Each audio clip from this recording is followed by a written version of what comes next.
Welcome to my channel. Subscribe and enjoy daily stories about cheating, revenge, and relationship advice. I stepped into the living room, ready to greet my family after a long day at work, but what greeted me shattered my world into a million irreparable pieces. My daughter, Sophie, sat on the couch, her small shoulders heaving with quiet sobs. Her eyes were wide, glistening with tears, but her face was pale, drained of the usual sparkle. The television flickered in the background, but it was clear she wasn't watching it. "Sophie, what's wrong?" I knelt beside her, my heart racing as I brushed a tear from her cheek. "Dad, I saw Mom with Uncle Ron," she whispered, her voice trembling. "They were. I don't know how to explain it, but it didn't look right." My heart sank like a stone. Ron had always been the fun uncle, the one who brought joy and laughter into our home, but never had I suspected he would cross that line. "What do you mean?" I asked, desperate to clarify her words. Sophie hesitated, biting her lip as she fought to control her emotions. "They were in the bedroom. I walked by and saw them through the crack in the door. They were together, Dad." Every muscle in my body tensed. A rush of anger and betrayal surged through me, flooding my senses. I stood abruptly, my pulse quickening with every heartbeat. How could Lydia do this to us? How could Ron betray the trust one had placed in him? I turned and marched down the hallway, my mind racing with the image of my wife entwined with her brother. "Lydia!" I shouted, my voice echoing off the walls as I pushed open the bedroom door, half expecting to see them laughing at me, mocking my family. But the room was empty, and the silence felt deafening. "Why are you yelling?" Lydia appeared moments later, her face pale and her hair disheveled, as if she had just woken up from a dream. Confusion washed over her features, and her eyes darted around, searching for answers. "What's going on?" "Sophie just told me she saw you with Ron." I spat, my voice trembling with anger. "What the hell is going on?" "What?" "That's impossible. She must have misunderstood." Lydia's tone shifted, panic creeping into her voice as her defensiveness turned to desperation. "Misunderstood?"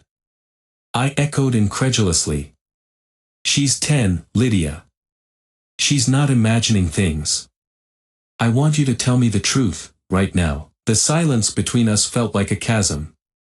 Lydia's gaze faltered, and I could see the wheels turning in her mind, searching for a plausible excuse. Finally, she spoke, her voice barely above a whisper. "It was a mistake. A moment of weakness. It didn't mean anything." My breath caught in my throat as I processed her words. "A mistake." I felt the betrayal settling like a heavy weight in my chest, suffocating me. "A mistake." I repeated, disbelief dripping from my words. "You think that's all this is? You're not just hurting me, you're hurting Sophie." Lydia stepped closer, her voice shaking. "Please, just let me explain." Enough." I shouted, cutting her off. "You don't get to explain this away. You've shattered our family, and I can't let you continue to destroy it." As I turned to leave, Lydia reached out, grabbing my arm. "Wait. Don't do this. We can fix this together. I love you, love." I laughed bitterly, shaking her off. "How can you even say that after what I just found out? You need to leave. Tonight." "What?" Her eyes widened, shock and fear mingling. "You can't be serious. We can talk about this." "No, Lydia. There's nothing to talk about. You've crossed a line that can't be uncrossed. Pack your things and get out of my house." "Please, don't do this," she pleaded, her voice breaking. "I'll do anything to make it right, anything." I echoed, the bitterness in my tone cutting deep. "You think I could ever trust you again after this? You've hurt our daughter, and that's unforgivable." With that, I turned and walked away, each step taking me further from the life I once knew. As I left her standing there, a mixture of guilt and anger consumed me. I knew I had to protect Sophie, and that meant taking decisive action against Lydia and Ron. The days that followed Sophie's revelation were a blur of anger and disbelief.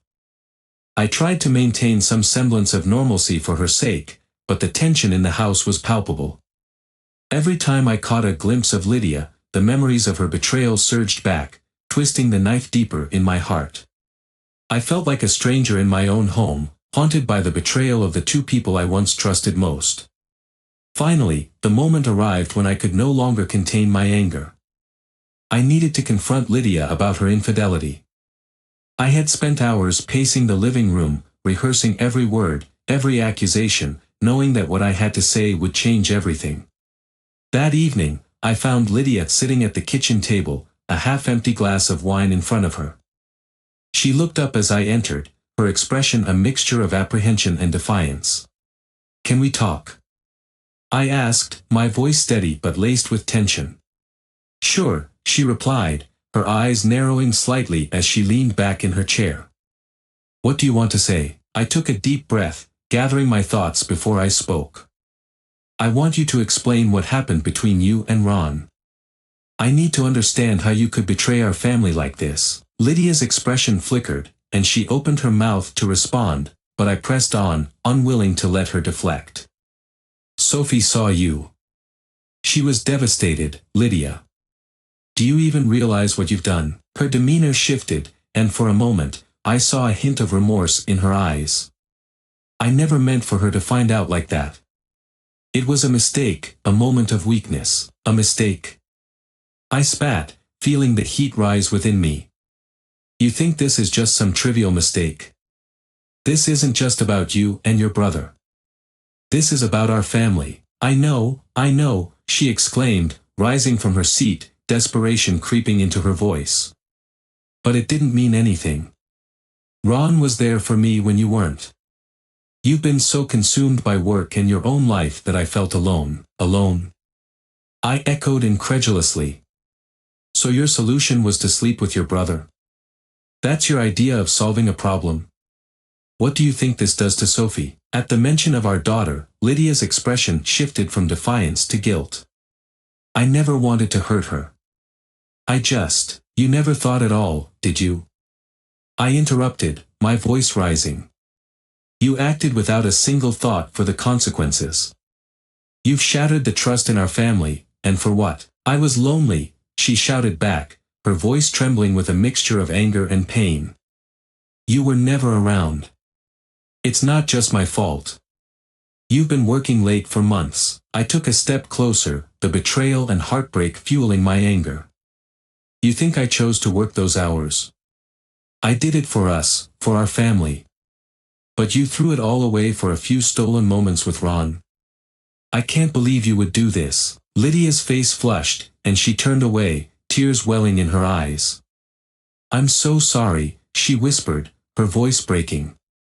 "I never meant for things to go this far." "Sorry isn't enough anymore," I replied, my voice firm. "You've broken our family, and I can't stand by and let you manipulate this situation. You need to leave. Please," she begged, her voice barely above a whisper. "Don't do this. I'll do anything to make it right, anything." I scoffed, shaking my head. "What could you possibly do that would make this right? You've betrayed me, and more importantly, you've betrayed Sophie. I won't share my home with a liar." Lydia took a step closer, desperation etched on her face. "Just give me a chance to explain. We can fix this together." "No, Lydia. It's too late for explanations. You need to leave. Tonight." With that, I turned and walked away, the weight of my decision heavy on my shoulders. I could hear her calling after me, but I didn't stop. I couldn't. I had made my choice, and now I had to see it through. As I retreated to the safety of the living room, I felt the tears building in my eyes. I was heartbroken, but I knew this was the only way to protect Sophie. I had to be strong for her, even if it meant severing ties with the woman I once loved. The sting of betrayal still burned deep within me as I paced the dimly lit living room, the remnants of my life with Lydia swirling around in my mind. I couldn't let her and Ron get away with this. They had turned my world upside down, and I was determined to take action. I needed to gather evidence that would expose their affair, to ruin their lives the way they had ruined ours. I picked up my phone and called my friend, Mark, who had always been a loyal confidant. After a few rings, he picked up. "Hey, man. What's going on?" Mark's voice was casual, but I could hear the concern lurking beneath the surface. "I need your help," I replied, my voice steady but laced with tension. "It's about Lydia and Ron." There was a moment of silence before he responded, "What happened? Is everything okay?" "No, everything is not okay," I said, frustration spilling out. "I found out they're having an affair. Sophie saw them together. I can't just let this go. I need to expose them." "Damn," Mark said, his tone shifting to serious. "I'm sorry, man. That's rough. What do you need me to do?" "I need you to help me gather evidence," I said, determination hardening my voice. "I want to document everything, texts, photos, anything that shows what they've done. I want to ruin their lives." "All right, I'm in," he said without hesitation. "But you have to be careful. You don't want to get caught up in something that can backfire on you." "Trust me, I'll be cautious," I replied, running my hand through my hair. "I just need to know what they're up to. I'll start by checking her phone when she's not home." "Sounds like a plan. Let's meet up tomorrow. We'll figure out a way to catch them in the act," Mark suggested, his voice steady and reassuring. "Thanks, man. I appreciate it," I said, feeling a sense of relief wash over me. At least I wasn't alone in this. After hanging up, I couldn't shake the weight of what lay ahead. I knew I was treading dangerous waters, but the thought of Lydia and Ron laughing at my pain was unbearable. I had to make them pay. The following day, I spent the morning strategizing. I planned to confront Lydia when she was at work, giving me the perfect opportunity to look through her phone without raising suspicion. I set my alarm for the moment she usually left and mentally prepared myself for the task ahead. As I waited for her to leave, I paced the floor, glancing at the clock every few minutes. Finally, the moment arrived. I heard the door click shut behind her, and I raced to her bedroom, my heart pounding in my chest. I grabbed her phone from the nightstand and held my breath as I unlocked it, my fingers trembling with anticipation. The screen lit up, and I scrolled through her messages. My gut twisted as I saw texts between Lydia and Ron, laced with flirtation and secrecy. "Ron, can't wait to see you tonight. Just you and me, right? Lydia, of course. Just be careful. I can't afford any more problems with my husband." My stomach churned at the betrayal laced in those words. I snapped screenshots of the conversations, my anger boiling over. I needed more, proof that could shatter their lives. Suddenly, the sound of the front door opening sent a shock of panic through me. I quickly stuffed the phone back in its place and hurried out of the bedroom, trying to look casual. "Hey. You're home early," I said, feigning a smile as Lydia walked in, looking surprised. "Yeah, I forgot a file at home," she replied, her tone light but her eyes searching mine. "What are you up to?" "Just cleaning up a bit," I said, trying to sound nonchalant. "How was your day?" "It was fine, just the usual." She moved past me toward the kitchen, and I felt a knot of anxiety tighten in my chest. The conversation felt strained, and I knew I had to keep my composure. As she rummaged through the fridge, I felt my resolve strengthen. I had to see this through. I had to gather more evidence to ensure she would never hurt us again. "Hey, do you have any plans tonight?" I asked, trying to keep the conversation going. "Not really." "Why?" she replied, glancing over her shoulder. "Just thought we could have a family night. Maybe order some takeout and watch a movie," I suggested, keeping my voice light. "Sounds good," she said, turning back to the fridge. I could use some time to unwind. As I watched her, the guilt of what I was planning loomed over me. I knew I had to be strong, not just for myself but for Sophie. "Great. I'll take care of the order," I replied, forcing a smile. "Why don't you relax for a bit?" As she nodded and moved toward the living room, I took a deep breath, my mind racing with the possibilities ahead. I would do whatever it took to protect my daughter and expose the truth. The planning had only just begun. The aftermath of my confrontation with Lydia and my plan to expose her affair with Ron hit me like a tidal wave. I spent sleepless nights gathering evidence, each text message and photo a nail in the coffin of our marriage. But what I hadn't anticipated was how quickly everything would spiral out of control. One evening, just as I was sorting through the evidence I had compiled, I received a frantic call from Mark. His voice was tight with urgency. "Have you seen the news?" he asked, his tone grave. "No, what happened?" I replied, my heart sinking as I sensed the weight behind his words. "Lydia's been arrested," he said, and I felt my stomach drop. "What? How? Why?" I stammered, struggling to process the information. "She was trying to leave the country. Apparently, someone caught her trying to sneak through security at the airport. They found her with a bunch of cash and some shady documents," Mark explained, his voice barely steady. I was momentarily stunned, images flashing through my mind of Lydia, desperate and panicked. "What about Sophie? What's going to happen to her?" "I don't know yet. But you need to act fast. This could get messy," Mark warned. I thanked him and hung up, my mind racing. I couldn't let this happen to Sophie. I needed to ensure she was safe and far away from the chaos that was about to unfold. The next day, I drove to the police station, my heart pounding. As I walked through the entrance, the sterile air filled with a sense of dread. I approached the front desk and requested to see Lydia.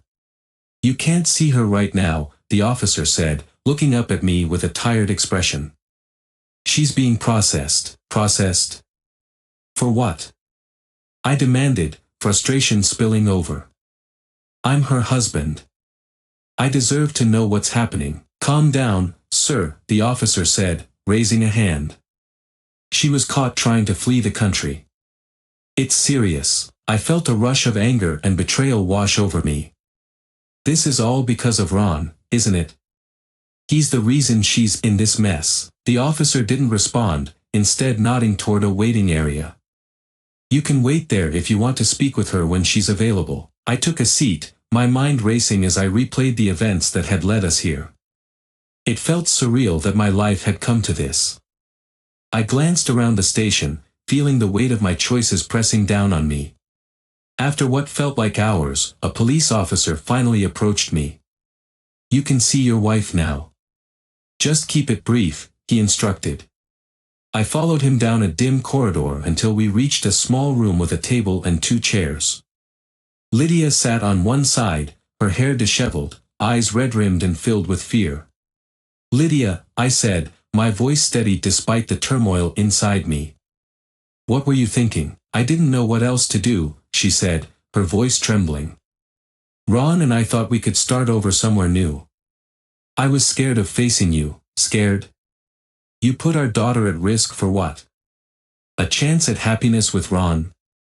I shot back, my anger flaring again. "You're abandoning Sophie." "I was trying to protect her," Lydia insisted, her voice rising in desperation. "I didn't want her to see the mess we've made of our lives.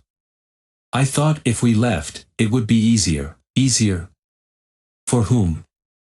I asked, incredulous. "This isn't just about you anymore, Lydia. You don't get to make decisions that affect our family without considering the consequences." Tears streamed down her face. "I know I messed up. I'm sorry. I never wanted any of this." "Sorry doesn't fix the damage you've done," I replied, my heart hardening. "You need to face the consequences of your actions. Sophie needs a stable home, not a mother who runs away at the first sign of trouble." "Please, don't do this," she begged, reaching across the table. "I'll make it right. I'll fight for us, for Sophie." But the resolve in my heart was unyielding. "You had your chance, Lydia. Now it's my turn to protect our daughter." After a few moments of silence, I stood up. "I can't help you anymore. I need to focus on Sophie." "Wait. Please, she cried, panic rising in her voice. But I walked away, leaving her behind. The fallout didn't just affect Lydia, it rippled through every corner of our lives. News of her arrest spread like wildfire, and soon, everyone knew. I received calls from concerned friends and family, each one filled with disbelief. I found solace in spending time with Sophie. I took her to the park, away from the chaos that swirled around us. Sitting on a bench, I watched her swing back and forth, a smile lighting up her face, and I couldn't help but feel a flicker of hope. "Dad, can we get ice cream after this?" Sophie asked, her eyes sparkling. "Of course, kiddo. Whatever you want," I replied, forcing a smile despite the turmoil within me. "Is Mom going to be okay?" she asked, her voice small, and my heart sank at her question. "I don't know, Sophie. But we'll be okay," I promised, reaching out to squeeze her hand. "I'm here for you. Always." As she smiled, I knew that I had to stay strong for her, even as everything around us crumbled. The next day, I received a call from a lawyer. "We need to discuss custody arrangements," he said, his voice crisp and professional. The weight of my choices settled heavily upon me, but I knew I had to protect Sophie at all costs. I would fight for her future and ensure that Lydia's betrayal would never affect her again. As I hung up the phone, I felt the resolve in my heart strengthen. The fallout from this betrayal would be difficult, but I would rise above it. For Sophie.